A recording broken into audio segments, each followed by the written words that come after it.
Hello everybody! I hope you've loved watching The Sims Amazing Race, and thank you from the bottom of my heart if you have watched it at any point. It means so much to me. The cast review for my next Sim Survivor season will come this Friday, so I decided today let's tune into some of the behind the scenes operations and inspirations that I went through to present to you my masterpiece of a reality show. I'm kidding, there's definitely flaws, but some of you viewers asked for it, so here it is. Maybe get to know me a little better too in the process. Oh yeah, there's potential spoilers ahead if you haven't watched the finale especially, so be sure to check out the finale if you haven't. I'm linking it right here, somewhere on the screen. Okay, now prepare to hear me ramble. The Amazing Race has always been my favorite CBS reality show, and it's thanks to this show that I got to know Survivor, Big Brother, and many more. I knew in the Sims 4 space that Big Brother is a popular go-to show, and there's also a few good Sims Survivor series out there that inspired me as well. Actually, hey, let me shout out some of my inspirations, even though they may never see this. Fake Gamer Girl's Danger Mountain series is my #1 inspiration to even start a channel at all. She is just hilarious, and she gave me the idea to play The Sims 4 in like a reality show format, like why not? 8-Bit Dylan has Big Brother and Survivor for YouTubers and drag queens, so definitely a big inspiration as well. And finally, Owain, if I pronounced that correctly, who is pretty much the OG Sims 4 Survivor creator in my books. He is on his like 3rd season right now, I think, and I will link all these channels that I mentioned down in the description below. So after my first season of Sims Survivor, I realized no one at all has created a Sims Amazing Race. And it makes sense actually. It can be pretty hard to film and edit, which I will touch on later. But I love the show way too much, so I decided like, hey, why not give it a go? First of all, the design. The first thing I do, and I guess I could have planned a little earlier and better, is designing the legs. I select the worlds that we are visiting on each leg, and I choose the predetermined non-elimination legs before I even like create the sims at all. So yeah, this is like the complete list of challenges that I used in the race, but I plan a rough draft of what happens in each leg and a short description. My challenge inspiration mostly comes from just browsing the activity section in The Sims 4, like what can Sims interact with and do, and also watching the 3 people that I mentioned above. They have very unique challenge ideas sometimes, and I also try to see what's unique to each world that we are visiting, because in the real Amazing Race, the goal is to like showcase the beauty of each country they visit, and that's also something I wanted to portray in my series as well. So I design the legs and the locations one leg at a time. I pick a place for a challenge and then basically make space for the props and items needed for the challenge. Usually it's just me like deleting everything and replacing it.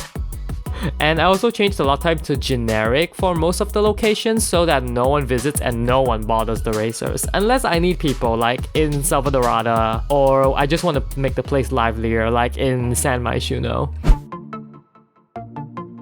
When I finish designing the legs, I test the challenges and record the time taken to make sure like detours are balanced and one doesn't take too insanely long over the other. Sometimes I like adjust the requirements of a challenge or something to make it more balanced as well. Like the detour in Windenburg, initially I wanted them to blow like 3 bubbles in a row, but Sims are like so bad at bubbles during testing, I just made it 2 for each sim period.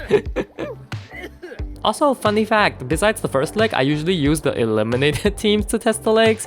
Like, I like to think that they get to like run the leg as well, despite being eliminated. See, I'm a nice guy, alright? Now, gameplay and filming are the most time-consuming parts of The Sims Amazing Race, besides editing of course. Mostly because of the way I film, which is the best way that I can think of to film. And it's not linear like at all. It's not like Survivor where everything happens in like a continuous time or manner and I just like edit like a 3 sim day long video. Nope, I actually have to have multiple different saved files for each leg of The Sims Amazing Race. So I save when I start, and I save when someone finishes a task, and I save when like the last team finishes a task, and so on. So what happens is I film a challenge at one location from start to finish, and every time a team finishes and leaves, I record the time they left and I make a save. So I organize everything in an Excel sheet, and you can see here how I add more and more after each challenge recording. And I don't know if I mentioned this, but in between traveling, I also add a randomly generated number because either they drive or they use taxis. There's always an element of randomness, like getting a bad taxi on the real Amazing Race. So I wanted to put that in there. Fortunately, no teams has been like drastically affected by this. So yeah, I rinse and repeat this process and it all goes into editing. Some leagues have a lot cut out, like in Oasis Springs or Salvadorada, where I essentially just constantly repeat the same action to complete a challenge. Some leagues are pretty tedious. Yeah, I'm a little embarrassed that I'm showing all of this right now, but yeah, you get to see my process. Oh, and most of the mods I used, including not having NPCs talk to me, or keeping the Sims still, or even having 20 Sims in one household, are all talked about in my best mods for Sims reality shows video, which I will also link up here and below. Editing! Editing is time consuming and it's not really hard at this point because I'm so used to it, but I try to cut back and forth in challenges depending on the time. So like in League 5 where Rosa and Diego are at the painting challenge and everyone else is still running, yeah, that's all in the editing. The painting task is all filmed in one go and the detour is all filmed in one go. So for example, in this painting video, I actually bunch everyone in the back like away from sight. And whenever it's like their time to go, I teleport them there and just let the magic happen. And there you have it. That's pretty much the whole process that I can think of. Of course, there's a lot of trial and error put into this. Like the first 2 legs were rough, especially Windenburg. Oh my god. I was like not ready for something like that just yet, but I made it and I'm glad to see that people enjoyed it. I think the way I played or like produced this series is really only suitable for like a YouTube series kind of space. Like, I don't know if I would play like regularly like this. Just the way that I have to save and reload and then edit and stuff, it's not really immersive to play. Like it's non-linear, unless you really like to play like that. Don't worry, I won't judge. It's not like Survivor where you get to play like a straight 39 sim days and let it all happen. Like I have to load back to a certain time and like play a certain way. But regardless, I'm very proud of the videos I produced and I will definitely do it another season.